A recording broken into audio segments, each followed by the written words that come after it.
ഇവൻ ശരിക്കും ഒരു വ്യത്യസ്തനായ മനുഷ്യനാണ്. 17,000 വർഷമായി അവൻ ജീവിച്ചിരിക്കുന്നു. അവൻ്റെ പ്രായത്തിൽ ഒരു മാറ്റവുമില്ല.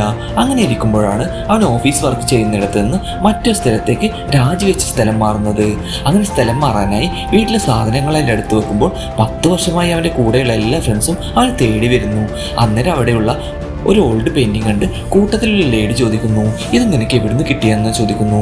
അന്നേരം അവൻ പറയുന്നു, ഇതെൻ്റെ ഫ്രണ്ട് തന്നാണെന്ന്. ശരിക്കും 14,000 വർഷം മുമ്പ് അവൻ ജീവിച്ചിരുന്ന ആ പെയിൻറ്റിങ്ങിൻ്റെ ഉടമ അവൻ്റെ പഴയ ഫ്രണ്ടായിരുന്നു. അവന് ഗിഫ്റ്റായി കൊടുത്തതായിരുന്നു ആ പെയിൻറ്റിങ്. അതുകൊണ്ട് തന്നെ അവനത് ആരോടും പറഞ്ഞില്ല. അങ്ങനെ രാത്രി സെൻഡ് ഓഫ് പാർട്ടി തുടങ്ങി. അവനെ കാണാനായി അവൻ്റെ ഫ്രണ്ട്സ് എല്ലാം വന്നു.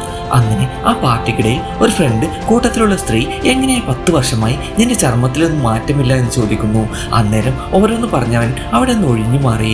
അന്നേരം മറ്റൊരാൾ 10,000 വർഷം മുമ്പുള്ള ഒരു കല്ല് കണ്ടെത്തിയവൻ്റെ വീട്ടിൽ നിന്ന് അവനോട് ചോദിക്കുന്നു, നിനക്ക് ഈ കല്ല് എവിടുന്ന് കിട്ടിയെന്ന് ചോദിക്കുന്നു. അന്നേരം അവൻ ഓരോ നുണകൾ പറയുന്നു. പക്ഷേ കൂട്ടത്തിലുള്ള ഒരു ഫ്രണ്ട് ആർക്കിയോളജിസ്റ്റ് ആയിരുന്നു. അദ്ദേഹം സൂക്ഷിച്ചു നോക്കി. ശേഷം അവനോട് ഒരുപാട് ക്വസ്റ്റ്യൻ ചോദിച്ചു. അവസാനം ഉത്തരം മുട്ടി അവൻ സത്യം പറഞ്ഞു. ശരിക്കും ഞാനാണ് ഈ കല്ല് യൂസ് ചെയ്തത്. 10,000 വർഷങ്ങൾ മുമ്പ് ഞാൻ ജീവിച്ചിരുന്നു. ആ സമൂഹത്തിൻ്റെ കൂടെ ജീവിച്ച സമയത്ത് ഞാൻ യൂസ് ചെയ്തിരുന്ന കല്ലാണെന്നെല്ലാം അവൻ അവരോട് പറയുന്നു. അങ്ങനെ 10 വർഷം കൂടുന്തോറും ഞാൻ ഓരോ വീടുകൾ മാറി കുറേ ദൂരെ പോയി താമസിക്കും. അതുകൊണ്ട് തന്നെ എൻ്റെ പ്രായം ആർക്കും മനസ്സിലാകുകയില്ല. അതുകൊണ്ട് തന്നെ എല്ലാവരും എന്നെ മറന്നിരിക്കാനേ വഴിയുള്ളൂ എന്നെല്ലാം അവൻ പറയുന്നു. ഇതെല്ലാം കേട്ട് അവൻ്റെ എല്ലാ ഫ്രണ്ട്സും അങ്ങോട്ടും ഇങ്ങോട്ടും നോക്കി ചിരിച്ചു. കാരണം അവർക്കത് വിശ്വസിക്കാനേ കഴിഞ്ഞില്ല.